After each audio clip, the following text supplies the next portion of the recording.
नमस्कार, मी पूर्वा खालगावकर. केटीव्हीच्या कोकण वार्तामध्ये आपलं स्वागत. पाहूया आजच्या ठळक घडामोडी. मोदी सरकारने केलेली विकास कामं जनतेपर्यंत पोहोचवून आशीर्वाद घेण्यासाठी केंद्रीय मंत्री नामदार नारायण राणे जन आशीर्वाद यात्रा घेऊन मंगळवारपासून येणार कोकण दौऱ्यावर. रत्नागिरी एज्युकेशन सोसायटीच्या दडपशाही विरोधात गव्हर्निंग बॉडीचे सदस्य उदय लोध यांनी आवाज उठवण्याचा दिला इशारा.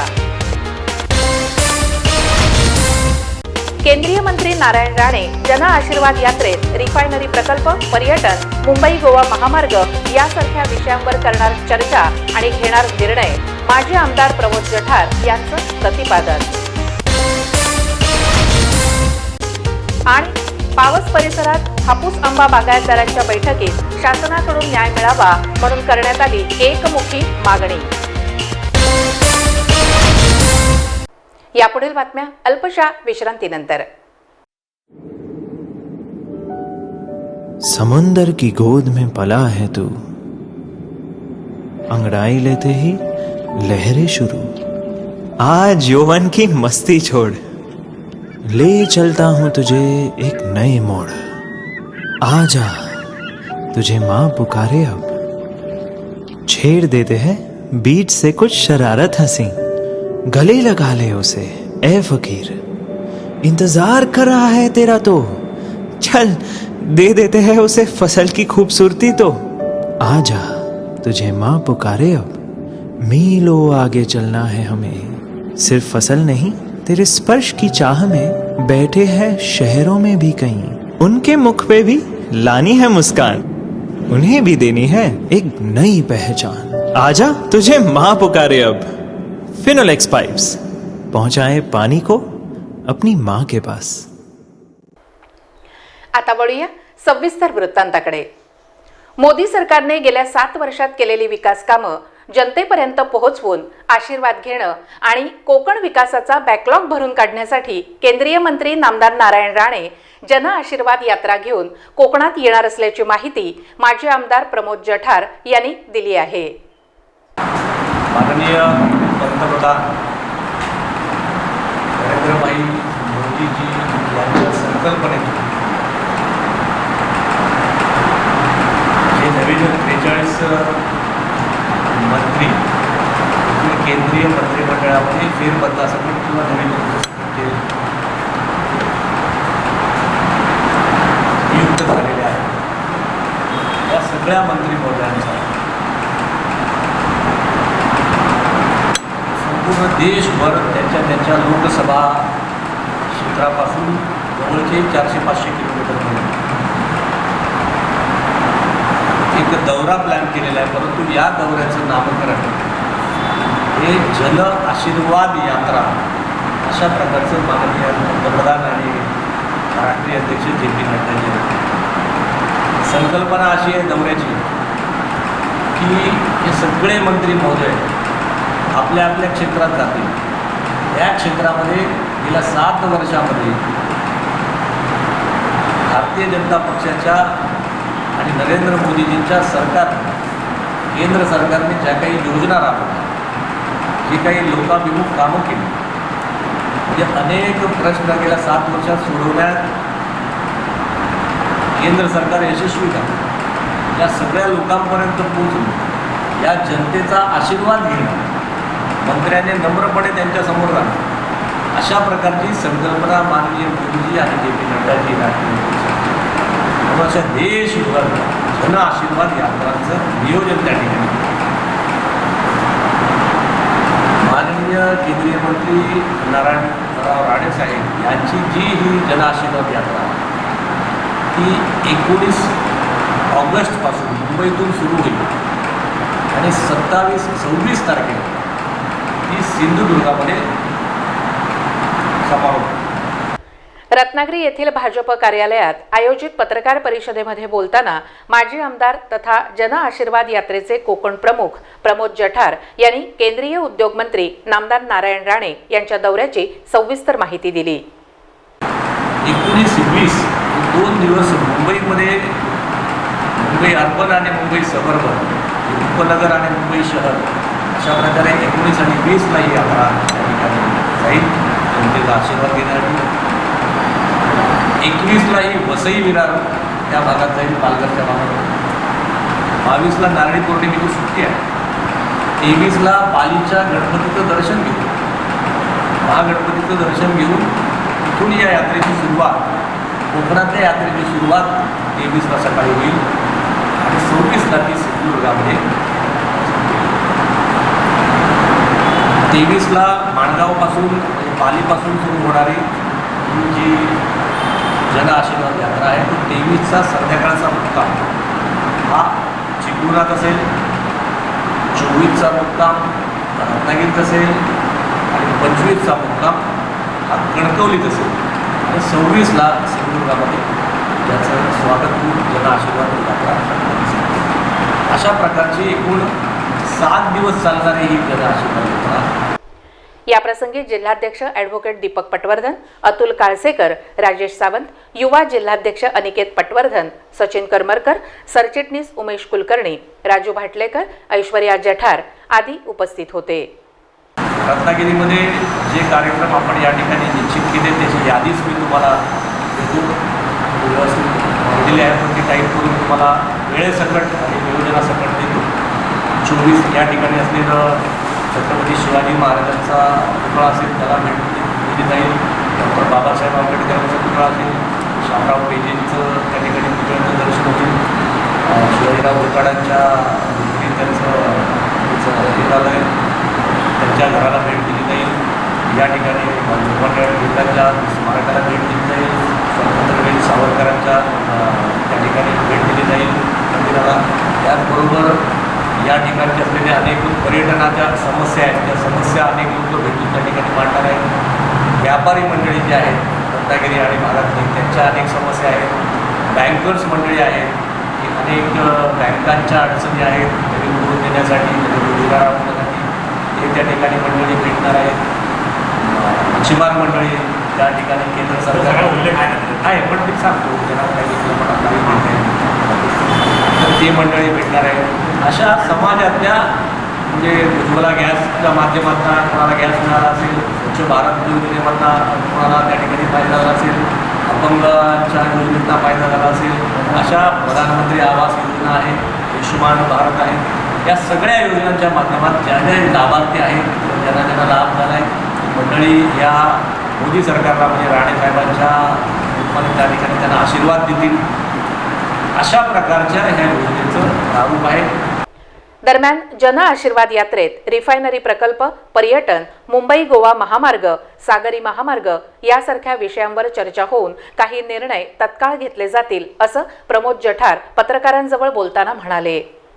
कोकणातली आमच्या मंडळींची या यात्रेकडनं आम्ही आणखीन एका निराळ्या नजरेने बघतोय की गेल्या अनेक वर्षाचा जो बॅकलॉग कोकणामध्ये विकासाचा साचलेला आहे, जो बॅकलॉग आहे राणेसाहेबांच्या यात्रेना बॅकलॉग कसा दूर होईल यासाठी आम्ही सगळे कोकणातले आमदार, खासदार, माजी खासदार आम्ही सगळे मंडळी एकवट होतो. या ठिकाणच्या रस्त्याचा बॅकलॉग आहे. मुंबई गोवा हायवे होतो आहे पण आता हा आणखी समुद्राकडचा हायवे होईल, कोस्टल हायवे तो कसा परिपूर्ण जाईल त्याचा बॅकलॉग कसा दूर होईल. रेल्वेचं आणखीन जाळं म्हणजे आज राधापूर प्रणाली वैभवडेमध्ये ही आणखीन या समुद्राच्या पलीकडे आणखीन टोकाला कशी येईल या रिफायनरीच्या माध्यमातून आणखीन ते रेल्वेचं जाळं कसं निर्माण होईल त्याच्या आम्ही याच्यामध्ये आहोत. म्हणजे रेल्वेचा बॅकलॉग दूर होईल, पाण्याचा बॅकलॉग दूर होईल, बेरोजगारीचा बॅकलॉग म्हणजे रोजगारीचा बॅकलॉग 2-2 लाख लोकांना रोजगार मिळतील. या एका रिफायनरीवरती 100 MSME उभे राहतील. 100 MSME. मात्र राणेसाहेबांकडे MSME खातंच आहे, उद्योग मंत्रालय आहे. या मंत्रालयाच्या माध्यमातून संपूर्ण कोकणामध्ये MSMEचं जाळं कसं निर्माण होईल, तो बॅकलॉग कसा दूर करता येईल लक्षात आलं. या सगळ्या प्रकारचा विमानतळ, रत्नागिरीचं विमानतळ आहे त्या विमानतळाला आणखीन ताकद देऊन ते कसं इंटरनॅशनल करता येईल, तो बॅकलॉग कसा दूर करता येईल. म्हणजे रस्त्याचा असेल, पाण्यामधल्या ज्या पोर्ट आहे पोर्ट माध्यमातून तुमचं विजयदुर्ग पोर्ट असेल किंवा अगदी जयगडचं पोर्ट याला आणखीन मोठ्या प्रमाणात कसं ताकदीने उभं करता येईल. म्हणजे या सगळ्या दळणवळणच्या यात्रा हळूहळू कोकणाला कशा जोडतील. राणेसाहेबांची ताकद, मोदी साहेबांची ताकद, केंद्राची ताकद या दृष्टीने मुंबई या सगळ्या कोकणामध्ये ही एक भविष्यामध्ये मुंबईपेक्षा फार मोठी आर्थिक राजधानी होऊ शकते, एवढी ताकद या कोकणात आणि त्याच्या असलेल्या समुद्रात आहे, एवढी ताकद इथल्या इंटेलिजंट असलेल्या माणसांच्या बुद्धीत आहे.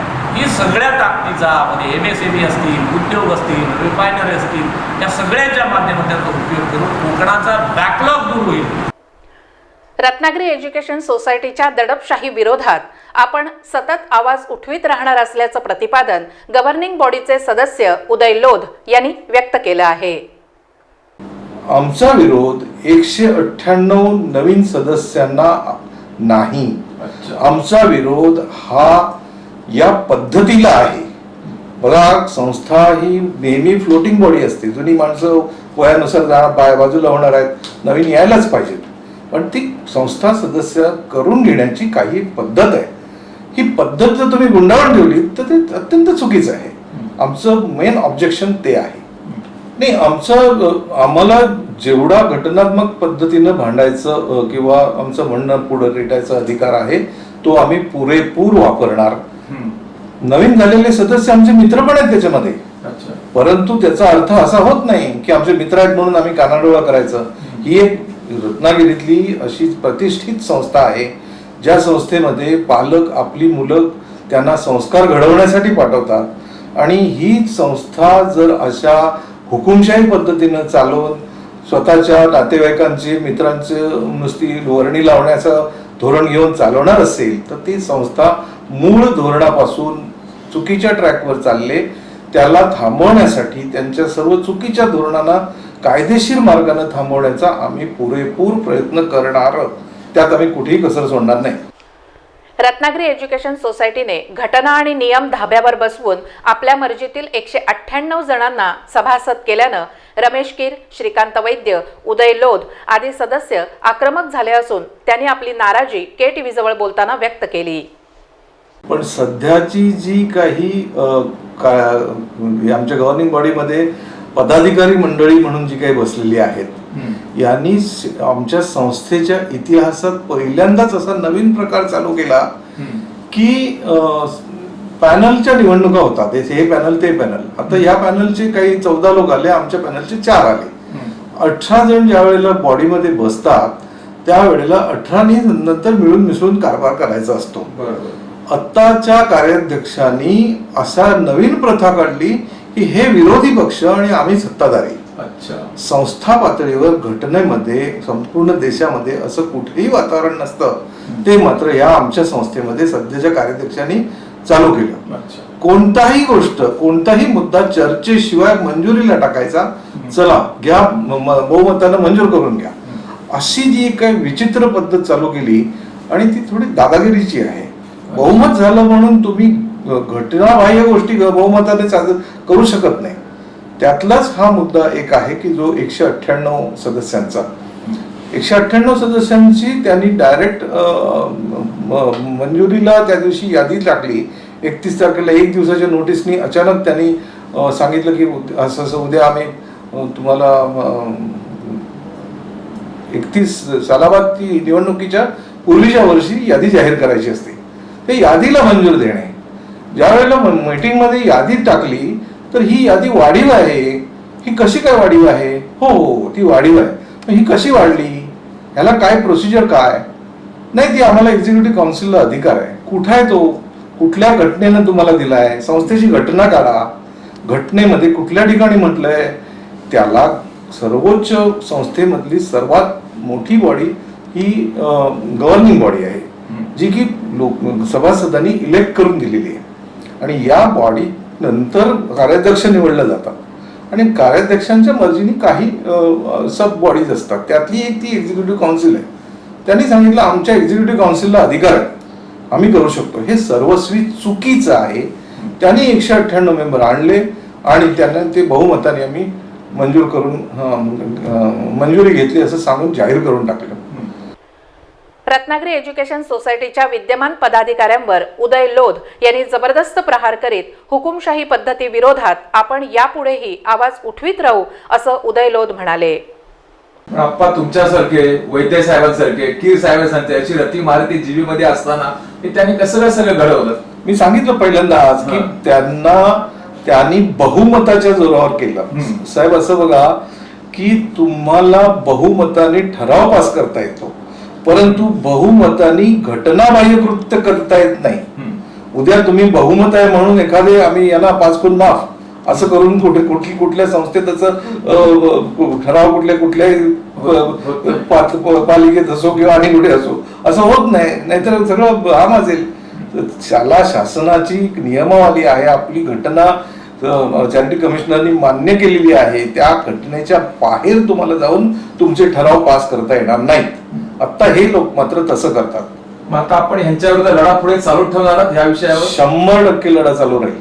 अच्छा. यश येईल काय शासन दरबारी न्यायालयात काय होईल ते होईल, परंतु अन्यायाची भूमिका आम्ही सहन करणार नाही. पण तुम्हाला विश्वास आहे की तुम्हाला या लढ्यात यश येईल म्हणून? अर्थात आमचा न्याय व्यवस्थेवर 100% विश्वास आहे.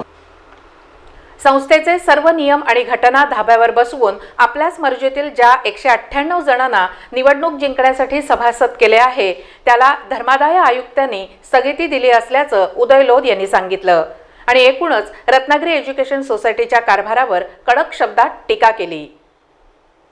आता विद्यमान बॉडीबाबत तुमचं मत काय? मागचे 5 वर्ष त्यांचा कार्यकाल कसा राहील? आपण समाधानी आहात की नेमकं काय?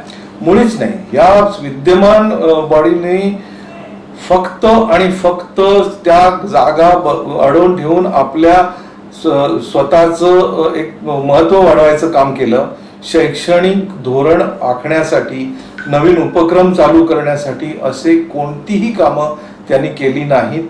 आणि या संस्थेचं म्हणून काही एक शैक्षणिक जो काही दर्जा आहे तो दर्जा त्याच्यामुळं थोडासा कॉम्प्रोमाइज लेवलला जातोय की काय अशी काळजी वेळोवेळी वाटत गेली. म्हणून आम्ही विरोध केले, सूचना केल्या, पण त्या बहुमताच्या जोरावर त्यांनी कायम बाजूला ठेवल्या. त्यामुळं आमचा विरोध आणखी वाढायला लागला. पण आता ह्या 21 अखेर निवडणूक आहे, तुमची भूमिका नेमकी काय राहणार आहे? तुमच्या विरोधाला सदस्यांची नेमकी काय करणार तुम्ही? आता असं आहे, संस्थेचे सदस्य आहेत, त्यांना आम्ही आत्ताच जे काही चालू आहे ते पोचवणारच 100% की हे अशी पद्धतीनं संस्था चालली. आता सदस्यांनी ठरवायचं आहे की हे त्यातलं चांगलं चालवायचं, हे असंच चालू द्यायचं की काय करायचं. म्हणून असे एक गट्टा मतदार कुठले होऊ नयेत. सर्वांचं प्रतिनिधित्व त्याच्यावर यावं, लोकशाही पद्धतीनं सर्व मतदार असावेत, हाच त्यातला भूमिकेचा भाग होता. पण त्यांना तसं नकोय. त्यांना एक गट्ट मतदार आले की त्यांच्या पद्धतीनं त्यांना निवडून यायला सोपं जावं, म्हणून त्यांनी हे सगळं कुंभाड रचलेलं आहे. रत्नागिरी तालुक्यातील पावस परिसर हापूस आंबा बागायतदार सहकार संस्थेची वार्षिक बैठक नुकतीच अध्यक्ष प्रकाश साळवी यांच्या उपस्थितीत पार पडली. सगळ्या एमएसएमईच्या कारभारावर आंदोलन तयार करू आणि त्यांना ती बंद करायला लावू. त्याशिवाय आपण गप्प बसणार नाही. पण आपली एकी पाहिजे. आपण जेव्हा एकजुटीने उतरणार तेव्हा आपल्याला कुठे न्याय मिळायला कुठेही काय अडचण नाही. म्हणून हा पुनर्गठनचा विषय झालाय. आता त्याच्यावर या कर्जाच्या विषयावर करतो तर जिल्हा मध्यवर्ती बँक शेतकरी ज्यावेळी 15ला अवकाळी पाऊस पडला त्यावेळी कुठे असं मनात आलं नाही की बा शेतकऱ्यांना कमी व्याजात आम्ही कर्ज देऊया, कारण ही शेतकऱ्यांची बँक आहे. तर त्या ठिकाणी आज आनंद आहे. चिपळूणच्या व्यापाऱ्याला 60% व्याज दरात इथे स्वतः बँक सांगायला लागले की आम्ही तिथे काउंटर तयार करून 60% व्याजाने कर्ज देऊ. मग आता आपल्याला वादळ झालं, आंबा सगळा नुकसानीत झाला, पण असा कुठे जिल्हा मध्यवर्ती बँकेला बुद्धी होत नाही, सुचत नाही की बा या शेतकऱ्यांना कमी व्याज दरात भले त्याला 60% करायचं, आम्हाला मर्यादा कमी ठेवा, तुम्ही टप्पे काढा, 5 लाखापर्यंत 3-4% व्याज दरात द्या. जर शेतकऱ्यांचा विकासच करायचा आहे ना, शेतकऱ्यावरच बँक उभी राहिली ना, मग असे निर्णय घ्यायला लागतील. पण त्यावेळी आपण सगळे एक पाहिजे. अध्यक्ष प्रकाश उर्फ बावा साळवी यांनी यापुढे शेतकऱ्यांना शासनाकडून न्याय मिळाला नाही तर निवडणुकांवर बहिष्कार टाकू असा इशारा दिला आहे. आंबा बागायतदारातर्फे आज महाकाली पॅलेसमध्ये सभा घेण्यात आली. त्या सभेमध्ये 15 पासून जो काय आंबा बागायतदार अडचणीत आलेला आहे त्याच्यावर चर्चा करण्यात आली. 15 साली आंबा बागायतदार त्या पुनर्गठन करून देण्यात आले.